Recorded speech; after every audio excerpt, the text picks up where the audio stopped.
안녕하세요. 면접중단입니다.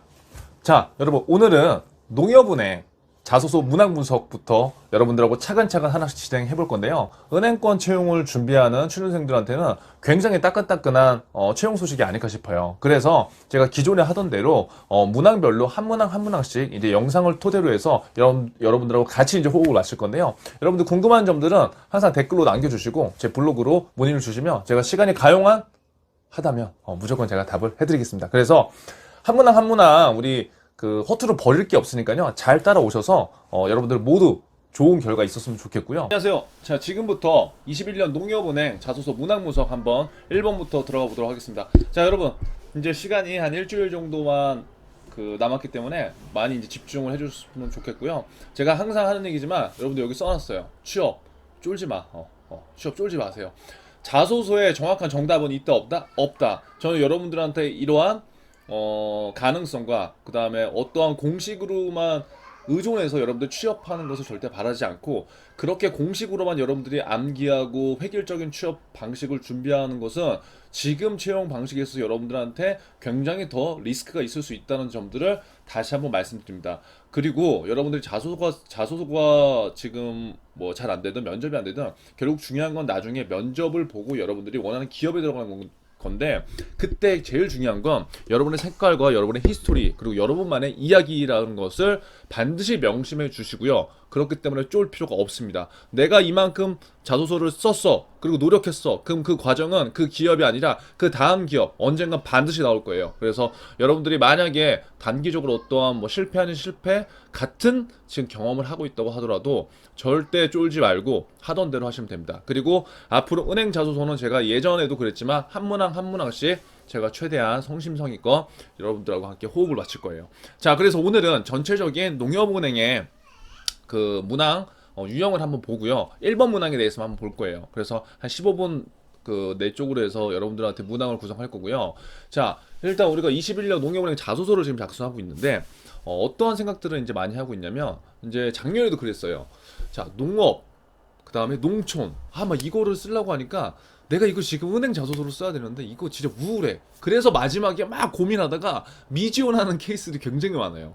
저희 지금 현직에 농협에 있는 학생들, 그 학생 같은 경우에도 안 쓰다가 제가 엄청 닥달해서 써서 합격한 케이스도 있거든요. 그러니까 지금 우리가 갖고 있는 농협은행에 대한 이미지 있죠. 그것들은 약간 내려놓으세요. 우리가 지금 농협은행을 취업하는 건데, 농업과 농촌에 어떻게 됐든 관계가 있는 은행인 건 맞아요. 하지만 이게 전체적인 그 농협은행의 전체의 포트폴리오는 절대 아니라는 거기 때문에 혹시라도 편견을 갖고 있는 분들은 이러한 부분들을 깨주시고, 이러한 이미지들을 여러분들이 가서 어떻게 바꾸고 개선하느냐에 따라서 앞으로 농협은행의 비전은 훨씬 더 있을 수도 있다고 저는 생각이 돼요. 두 번째, 적어도 내가 지금 현재 지금 하반기 때 굉장히 힘들었잖아요, 작년에. 그리고 이번에 첫 취준을 준비하면서 내가 어떤 기업의 자소서라든가 원서를 쓸 때 여러분들 기업 분석을 하고 있는데, 적어도 농협은행에 대해서 이 정도의 이슈는 제가 봤을 때 좀 파악을 했으면 좋겠다는 거예요. 그걸 파악해야지 여러분들이 지원 동기라든가 입사 포부, 그 다음에 면접 가서 할 얘기가 있는데, 그거 파악 아무것도 안 하고 그냥 NCS만 주구장창 그냥 필기시험 준비만 하다가 내가 이 자소서로 쓰려고 하니까 뭔가 매칭이 안 되는 거예요. 그래서 적어도 지금 일주일 남은 기간, 열흘 남은 기간 동안에 이슈 파악하세요. 모르면 뭘 본다? 면접 중대량 채널 중에서 매식경 채널 한 일주일 정도만 보면은 금융 현상이 이런 거구나 알 수 있어요. 그리고 그게 안 된다, 내일 올려드릴 제가 직접 제작한 농협은행 이슈 한 30가지, 50가지 정도 되는 것들을 키워드별로 한번 정리하시고, 거기에서 여러분들이 어떠한 컨텐츠를 쓸까, 키워드를 쓸까 생각해 보세요. 세 번째, 지금 자소서의 방향들이 굉장히 많이 바뀌고 있어요. 특히나 은행 자소서는요. 그래서 남의 걸 뭔가 합격 자소서를 본다? 제가 봤을 때 그거는 별로 무의미해요. 물론 참고는 될 수 있어요, 남의 자소서를 많이 보면.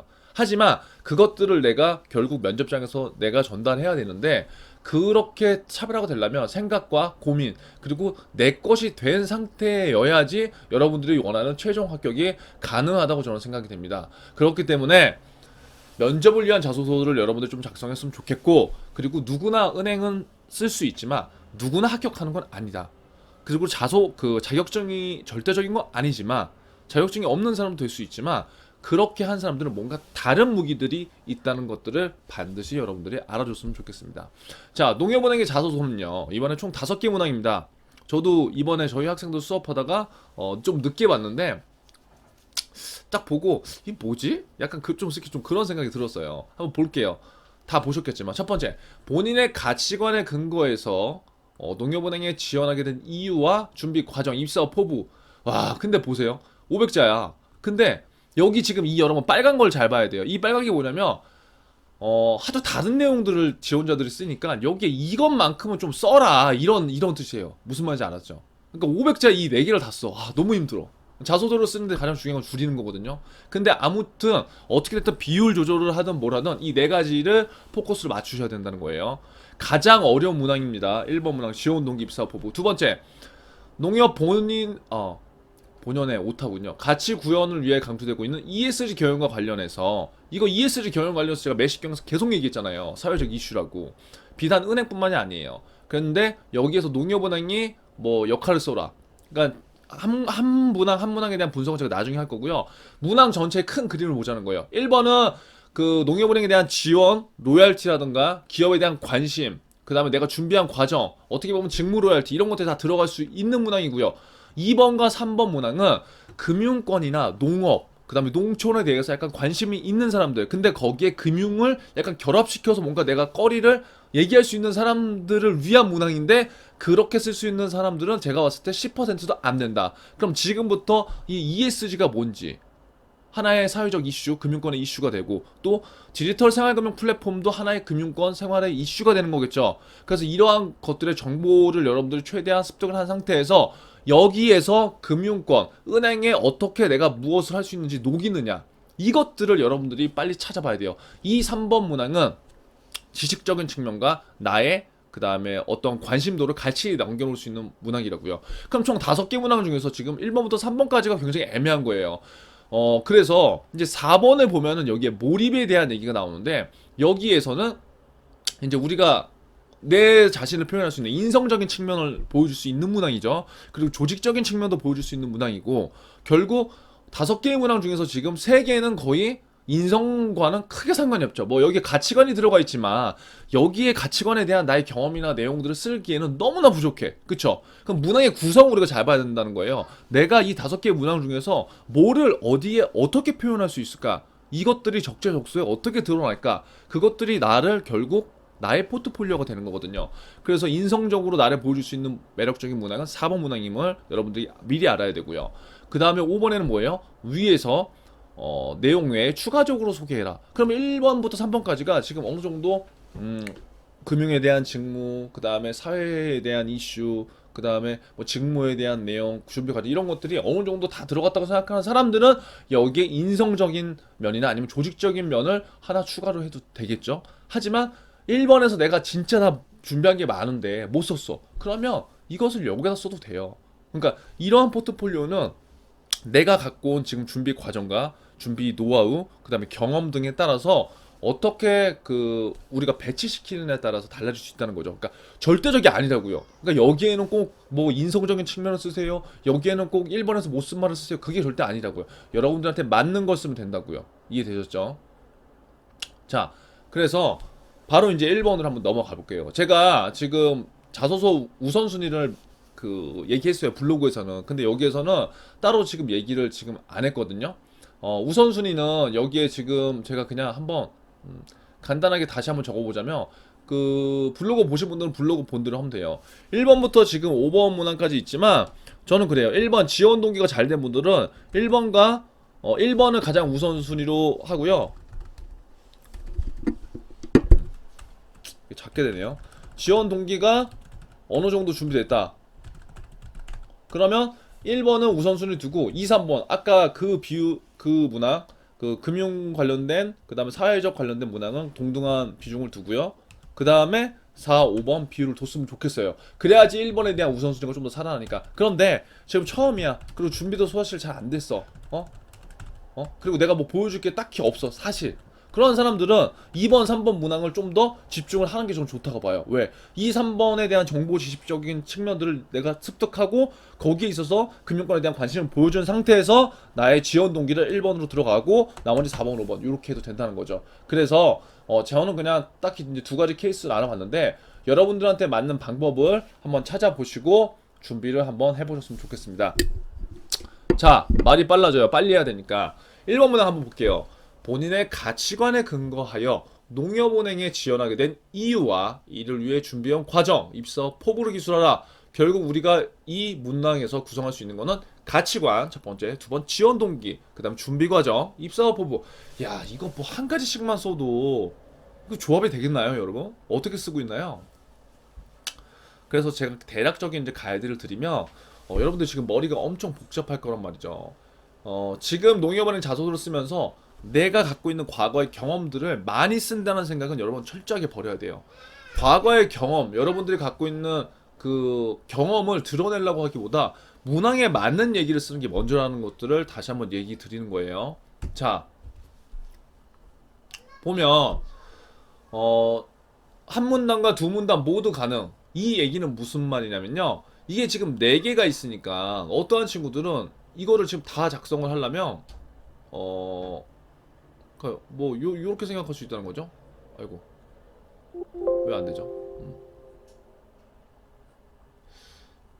자, 이게 소제목을 하나를 적어야 되는지 뭐 2개를 적어야 되는지 뭐 3개를 적어야 되는지 헷갈릴 수 있잖아요. 그래서 많이 물어보는 게, 그럼 여기 한 그 글자 안에 여기에 소제목 하나를 적고 내용 이걸 다 적을까요? 아니면 2개로 나눠야 되나요? 이걸 물어보는데 어떻게 해야 될 것 같아요? 정답 없어요. 한 문단도 되고요, 2문단도 가능한 거예요. 즉 여기 있는 내용들을 내가 소제목 하나만 달아서 한 개의 센텐스로 구성해도 전혀 무방하다. 이것 때문에 합격이 불합격되고 불합격이 합격된다? 그런 건 거의 없다. 자, 이해되시죠? 그런 기업은 가지 마세요. 자, 그러면 제가 추천하는 건 어떻게 추천하냐면 이렇게 쓰라는 게 아니라 한번 이렇게도 쓸 수 있다는 거예요. 결국 저는 두 가지 문단으로 이렇게 2개의 센텐스를 나눌 것을 저는 추천하는데, 그 이유는 2개씩 그냥 같이 엮여서 보여주자는 거예요. 예를 들어서, 왜냐면 지원 이 4가지를 물론 하나의 소제목으로 다 하지만 이거 하다 보면은 내용이 너무 산만하고 가독성이 떨어질 수 있어요. 그래서 1차적으로 읽히는 자소가 되려면 가독성이 좋아야 되고 뭔가 맺고 끄짐이 있어야 된다는 게 저의 생각이에요. 그래서 이 500자 중에 이게 진짜 작잖아요. 250자는 첫 번째 소제목을 달고 여기에 지원 동기를 중점적으로 쓰되 나의 가치관을 살짝 묻어서 가는 전략. 그러니까 저의 가치관은 어렸을 때부터 이랬고요, 그런 얘기를 쓸 공간 자체가 없다는 거예요. 가치관은 여기서 살짝 묻어가는 거예요. 묻어가는 거. 무슨 말씀인지 이해되시죠? 왜? 일단 4가지에 대한 모습은 다 보여줘야 되니까. 근데 여기에 나의 인생사를 여기 쭉 아직도 쓰고 있다. 안 돼. 왜? 500자밖에 안 돼요. 그래서 지원 동기와 가치관에 대한 얘기를 250자 쓰고요. 두 번째 센텐스에서는 그 소제목을 달고 입사와 포부. 나는 적어도 뭘 하고 싶다. 나는 어떠한 중소 RM이 되겠다. 나는 어떠한 WM이 되겠다. 나는 개인금융에서 어떠한 걸 하고 싶다. 이를 위해서 나는 이렇게 준비했다. 이렇게 연결이 되도록 쓰는 것들이 문장의 구성하는데 여러분들이 조금 더 쉽지 않을까, 저는 그렇게 생각이 됩니다. 꼭 이렇게 쓰라는 게 아니라 이렇게 한번 생각을 해보라는 거예요.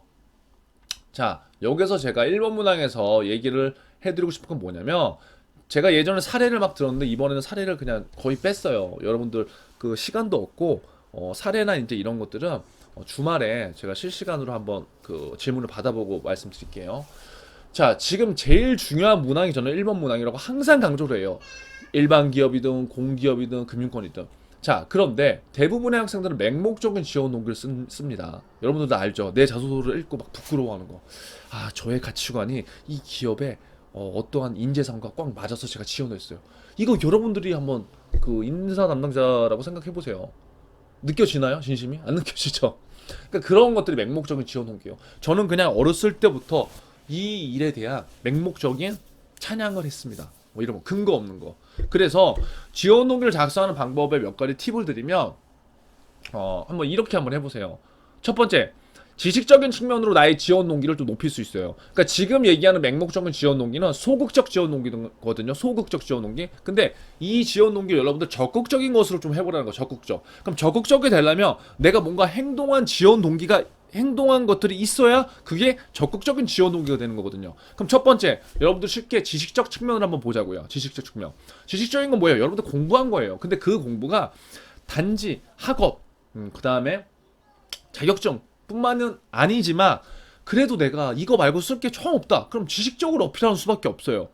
그쵸? 근데 그냥 그 지식적인 측면은 내가 자격증을 취득해서 너희 은행에 입행하고 싶다가 아니에요. 그렇게 되면은 그 은행의 지원 동기가 아니라 그냥 한번 던져보는 지원 동기가 된다는 거죠. 그래서 예를 들어서 지식적인 측면으로 쓰려면 여러분들이 취득한 자격증이 될 수 있겠죠. 뭐 AFPK, 뭐 신용분석사 이런 것들. 그럼 이런 것들을 내가 해보면서 자격증을 취득을 해봤어. 근데 처음부터 내가 뭐 금융권에 대한 누구나 비전을 갖고 있고 그 목표는 있지만 처음부터 내가 은행원이 돼야 되겠다 강력하게 준비하고 뭔가를 준비하는 사람은 거의 드물단 말이죠. 하다 보니까 뭔가 과정에서 뭔가 결과가 나오고 성취감을 느끼고 여러분들이 원서를 쓰면서 합격이 되고 이러는 거죠. 자, 그래서 학업 내가 이러한 자격증 공부를 하다 보니까 특히 내가 막 상속 설계 그 다음에 은퇴 설계에 대해서 내가 막 정말 나도 모르게 막 빠져 있었어. 이게 과정이에요. 그러다 보니까 이 자격증 공부를 하면서 내가 나도 모르게 신문 기사를 읽을 때 은퇴랑 노후에 대한 신문 기사를 더 많이 읽었고 그러한 궁금증을 해결하기 위해서 직접 내가 지식적으로 네이버를 찾아보고 그 다음에 뭐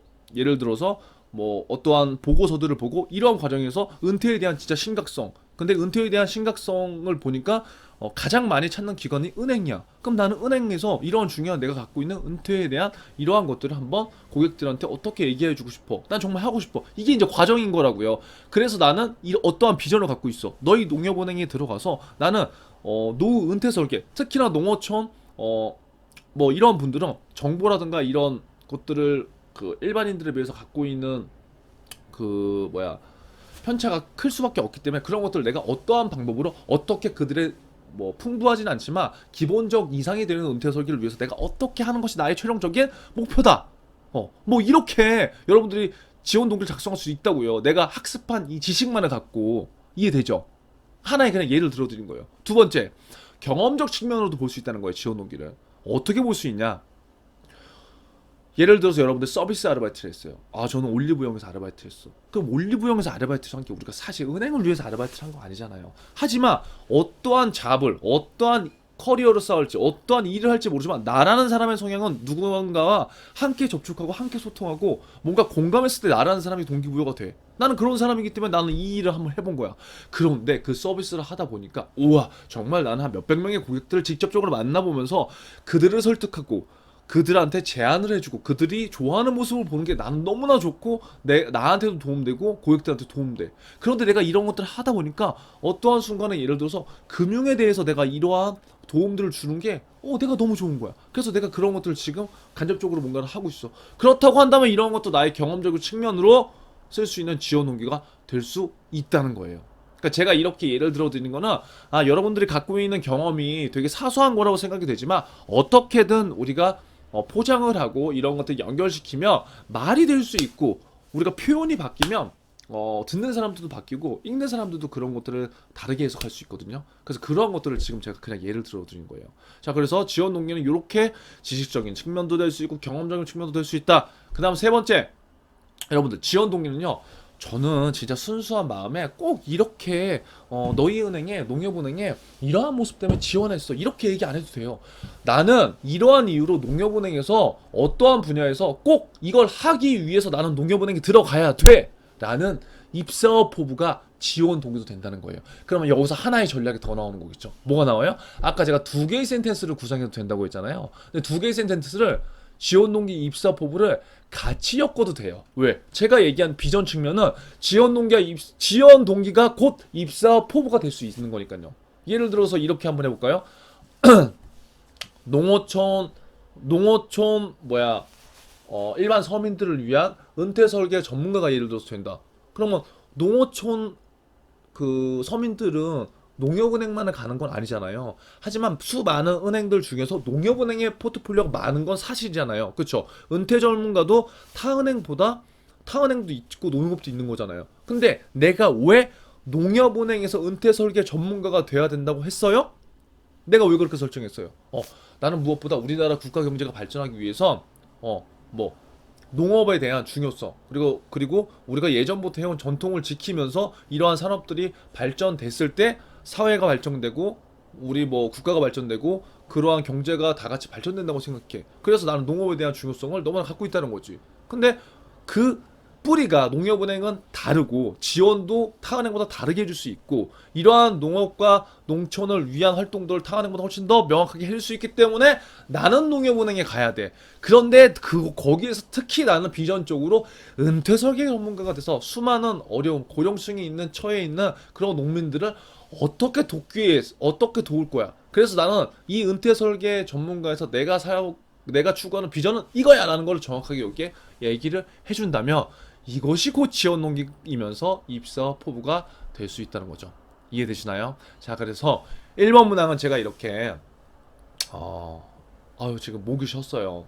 그래서 제가 빠르게 여러분들한테 전달을 해드리려고 1번 문항에 대해서 이렇게 간단하게 말씀드렸는데 가치관에 너무 여러분 갇히지 마세요. 살짝만 쓰시고요. 준비 과정 뭘 써야 돼요? 여러분들이 위해서 준비했으면 지식적인 측면 써도 되고 경험적인 측면 써도 되는 거예요. 즉 1번에서 중요한 건 너무나 많은 것들이 있어. 여기에서 내가 선별해서 여러분들이 포트폴리오를 잘 구성해서 1번 문항 좀 더 잘 작성하셨으면 좋겠습니다. 아무쪼록 저는 1번 문항 요쯤에서 마무리하고요. 추가적인 질문은 댓글로 남겨주셔도 되는데 주말에 제가 스트리밍 한번 예정 계획돼 있으니까 참석하실 수 있는 분들은 거기에서 질문을 해주시고요. 다음 영상 2번 영상 보시고 그 다음에 기업 분석 영상 제가 자료 이건 방출할 테니까 꼭 미션 달성하셔서 여러분들 누구나에게 조금 더 소중하고 조금 더 좋고 만족할 만한 자료가 됐으면 좋겠습니다. 아무쪼록 기업 분석 영상까지 꾸준하게 시청해 주시고 제가 지금 급해서 빨리빨리 하다 보니까 말이 막 꼬이는 거는 어쩔 수가 없을 것 같아요. 아무쪼록 화이팅 하시고 지치지 말고 지금부터 다음 주까지 꼭 완벽하게 끝내봅시다.